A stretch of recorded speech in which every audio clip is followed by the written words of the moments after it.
going and was going to be paired with It's the Glue. And even more so now, this lineup of Twisted Minds has looked devastating. Just time it right. However, I see a world where one victory away from making history as the first team from MENA to make it to an M Series top 8. Can they solidify it in stone? Let us find out. If they do it, not only are they going to be the first MENA team to make it to top 8, but they're also going to take away perhaps the chance for NIP Flash to go back-to-back top 8.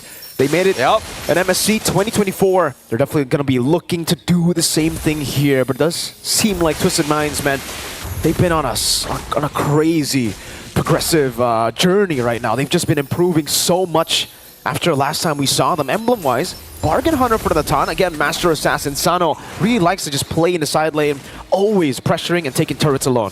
I do kind of like that we are seeing the Bargain Hunter from Vanix, though. I think NIP Flash realizing that Twisted Minds actually plays really well towards the mid to late game. So if you have a bit of a safety net there to make sure that you can match up in scaling once you reach that point in the game, then it's going to be a little bit more efficient than just straight up trying to win the lane, because Twisted Minds likes going for a safer opening playstyle, right? They're not going to go out of their way to force anything on the map or even in their respective lanes and just try to delay it until they actually hit their power spikes. And NIP unfortunately tried to force one too many situations, which ended up playing exactly into their hands in game number 1. And it's also the Brave Smite, man, for Coffin, or sorry, for Curtizi here. We've seen so many different emblems for the Juicin, and I think in M6, it's safe to say that the Brave Smite has been one of the best, maybe even the best option to go for if you want to just go in aggressively. We saw this first, I believe, from Rins, and then we saw it also from Super Friends coming in. The Brave Smite allows you to just go in for the Crimson Beacon, stay sustainable, and get so much done in the team fights. Yeah, I think nowadays with the meta, if you want your hero to be viable, it needs to do one of two things. It needs to be an unkillable frontline, or it needs to do a lot of... Hold on! Almost a kill! Oh, the flicker from Sanji! Great slam to take that kill over, so they get a trade at least. But it's just Diablo on a Hilda.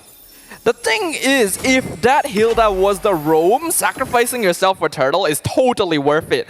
But Diablo is the EXP laner. When you die once as an EXP laner, you do end up losing a bit of that lane pressure overall. I think it's still fine, because if we look at where the lane equilibrium right now is in the EXP lane, Diablo isn't actually going to miss out on too many minions, and will still be able to match up against Sanji, which is very, very important, as this Hilda is the only source of burst physical damage that NIP Flash has to play around with. He needs to become a threat, so that Twisted Minds actually needs to itemize against him instead of just going full out magic defense against Hades and Vanix. Yeah, Sanji definitely pressured. Oh, Hoda.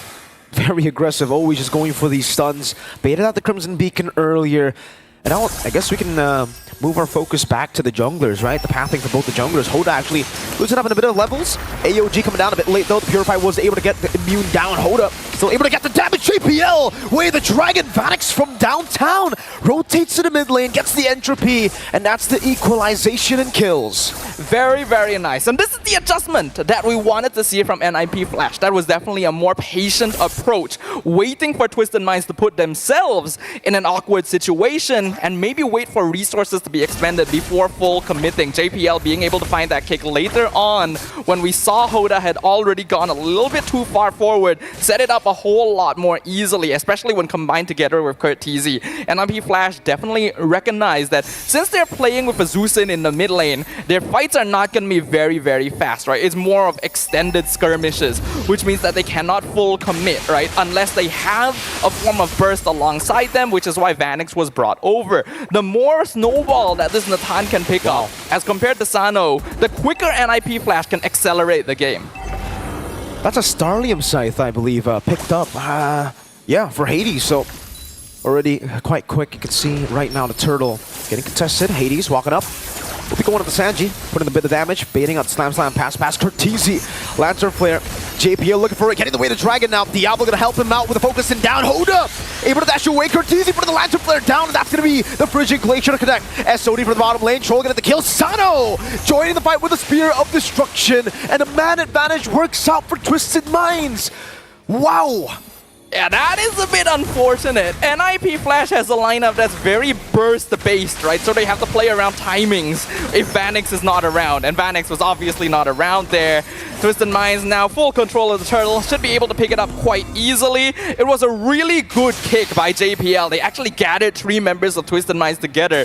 But Hades was still like 1 or 2 seconds off from activating that electrifying beats, which meant that the burst damage was simply not there. And Twisted Minds could instantly reverse the situation, especially with Sano coming in with that Spear of Destruction. That's why NIP Flash needs to take slower fights, right? They have to pick up on the exact timing when Hades is ready to go in for the DPS, because otherwise they just simply don't have enough damage output to threaten Twisted Minds at this stage of the game. Yeah, they really don't.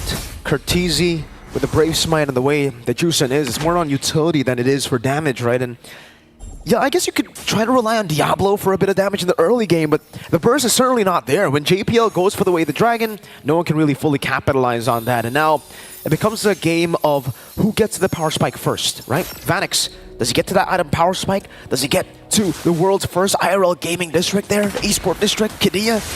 Oh wait, we're getting sidetracked here. No, the itemization, yeah, not the place. Though the place is pretty important as well. Right now, Vanix needs the Holy Crystal so that he can start becoming a threat to Twisted Minds. And that is usually going to be the 3rd item, unless he decides to go for the rush, right? And I don't really think that's the best idea when you're going for Bargain Hunter. You are scaling up a little bit more for that late game. So NIP Flash actually shouldn't be looking too hard for pickoffs anymore. Now that we are 6.5 minutes in, Diablo by himself will not be enough damage to just burst the target down. You need to have 4 members together. Electrifying beat. Sano still able to actually get out. Did he use the SOD to escape earlier? Yeah, I think he did. Diablo looking for the jump on him. Sano, great recall. Very decisive. Just goes for it, then gets out. Diablo will cut the waves though, so it might be a better setup for NIP Flash as we get to the turtle. Hoda getting the stun down, but now might be punished. JPL looking for the way to Dragon. There you go. Hoda punished, and Vanix is able to capitalize. Electrifying beats coming down to Troll. Pops in Revitalize. Vanix into the free hits, forcing the AOG defensively. There you have it. NIP Flash full control for Turtle 3. Okay, those are exactly the types of fights that NIP Flash need to be looking for. Delay the entrance, force multiple cooldowns on Twisted Minds, then go for an off-tempo initiation with the Way of the Dragon when Hades is ready to initiate. Vanek could be in some trouble, but looks like the Spear of Destruction will not be taken here. So that will give NIP Flash some space necessary to start opening up the map, to start picking up on items, and Twisted Minds need to now realize that they actually need to revert a little bit more into safer play until Sano comes online.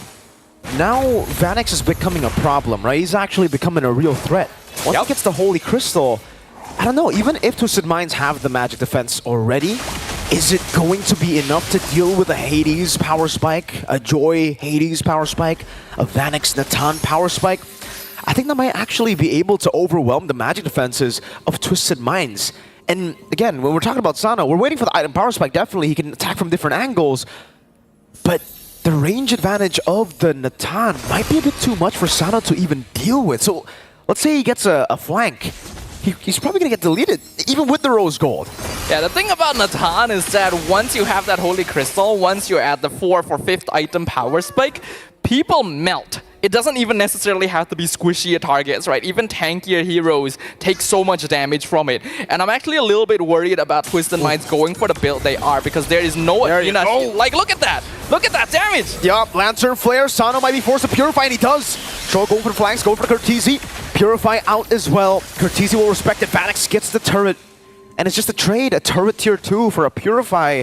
Also a sprint technically for Diablo. But you can see that gold lead building now even more. Vanix, he's the one holding on to the 3,000 almost gold lead you see on your screen for NIP Flash. And he just got the Holy Crystal right there. So all that damage that Sano was taking was without Holy Crystal even. So NIP Flash now is the best timing for them.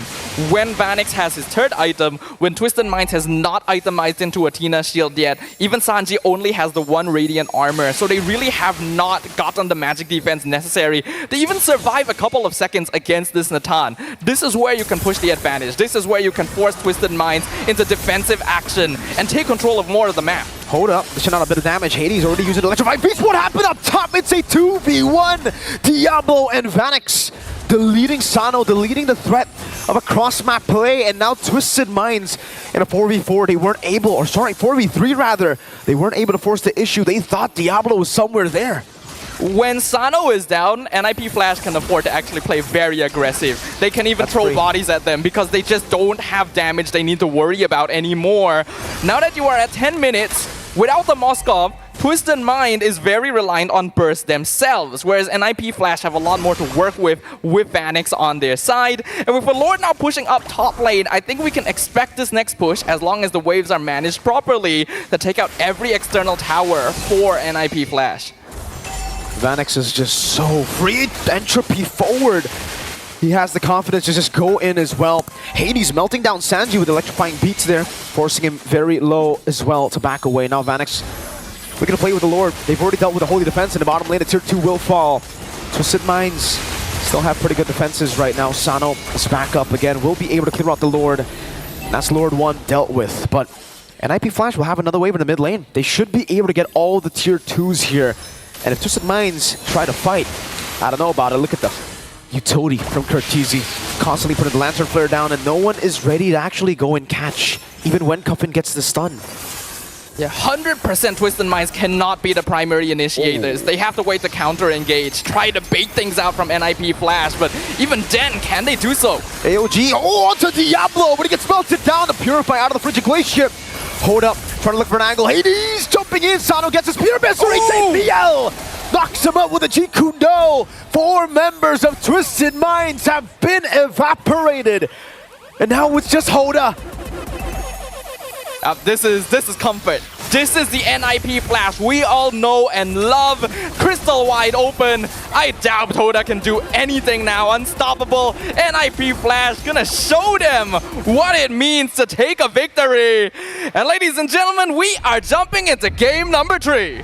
NIP Flash, they don't want to go down just like that in game 1, you know? After a stomp, they gotta return the favor. It's another stomp, and now we have game 3 to see whether NIP Flash can go back-to-back right here in top 8, as they did in MSC top 8 as well, or if Twisted Minds can finally be the first team